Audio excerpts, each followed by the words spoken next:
যে এক বছর আগে মাননীয় মুখ্যমন্ত্রী তিনি সরকারি অ্যাপ ক্যাব যাত্রী সাথী অ্যাপ তিনি নাম দিয়েছেন, সেটা আমরা চালু করেছি এবং অসাধারণ রেসপন্স সাধারণ যাত্রীদের পক্ষ থেকেও আমরা পেয়েছি, আর যারা ক্যাব চালায় ড্রাইভার তাদের পক্ষ থেকেও আমরা পেয়েছি। তার কারণ হচ্ছে এখানে সরকার কোনো কমিশন নিচ্ছে না, ফলে প্রতিটা রাইডের ক্ষেত্রে ড্রাইভারও কিছু বাড়তি টাকা ইনকাম করতে পারছে এবং সঙ্গে সঙ্গে যারা যাত্রী তারাও কম ফেয়ারে একটা জায়গা থেকে আর একটা জায়গায় যেতে পারছে। এর জন্য যাত্রী সাথী অ্যাপ খুব জনপ্রিয়তা পেয়েছে এবং ইতিমধ্যে প্রায় 70,000 গাড়ি আমাদের এই অ্যাপের সাথে যুক্ত হয়েছে।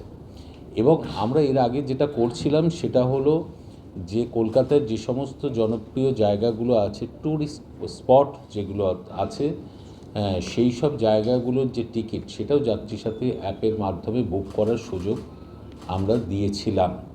এখন নতুন করে যেটা আসছে সেটা হলো যে আমাদের সরকারি বাস যত আছে এবং ভেসেলও থাকছে, সেগুলোতে টিকিট কাটাও যাত্রী সাথী অ্যাপের মাধ্যমে করতে পারবে যাত্রীরা। আমরা 12টা রুট, এয়ারপোর্ট থেকে 12টা রুটকে পাইলট প্রজেক্ট হিসেবে আমরা নিয়ে এখানে এটা চালু হবে। এটা সাকসেসফুল হলে অবশ্যই হবে সাকসেসফুল হলে আমরা সারা জায়গা জুড়ে কলকাতা বা বাংলা জুড়ে যাত্রী সাথী অ্যাপ, এই বাস এবং ভেসেল সরকারি উদ্যোগে যা চলে পরিবহন ব্যবস্থা, সেগুলো তারা টিকিট কাটতে পারবে। এতে আমার মনে হয় যাত্রীদের অনেকটা সুবিধা হবে এবং অনেক সহজে তারা টিকিট কাটাটাও সুবিধা হবে এবং যেহেতু এটা ক্যাশলেস হচ্ছে, সেটাও ব্যাংকের মাধ্যমে হবে, সেটা অনেকের ক্ষেত্রেই কিন্তু এই পরিষেবাটা কিন্তু খুব গ্রহণযোগ্য হবে এবং সুবিধাজনক হবে। সেটা আমরা চালু করছি কারণ মাননীয় মুখ্যমন্ত্রী তিনি যা চাইছেন যে বাংলা ক্রমশ নতুনভাবে বাংলা এগিয়ে চলুক।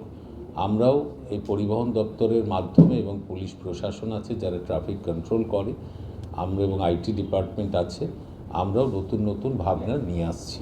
সেটা যাত্রী সাথী অ্যাপ এই কারণে খুবই জনপ্রিয় এখন রয়েছে পশ্চিমবঙ্গের বুকে। বলুন, এরকম কোনো রুটে যাত্রীদের এরকম সমস্যা থাকে, মুখ্যমন্ত্রী নিজেও আমাদের কিছু জায়গার জন্য বলেছিলেন যে এই সব জায়গায় অনেক যাত্রী দাঁড়িয়ে থাকে, সরকারি বাসের ফ্রিকোয়েন্সি বাড়াতে আমরা সেটা বাড়িয়ে দিয়েছি।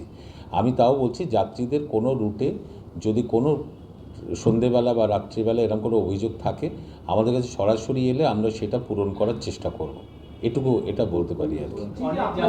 এটাও ঘটনা যে এলইডি বোর্ডের সাথে এমনি প্লেন যে বোর্ডগুলো লাগানো হয় সেগুলোও থাকছে।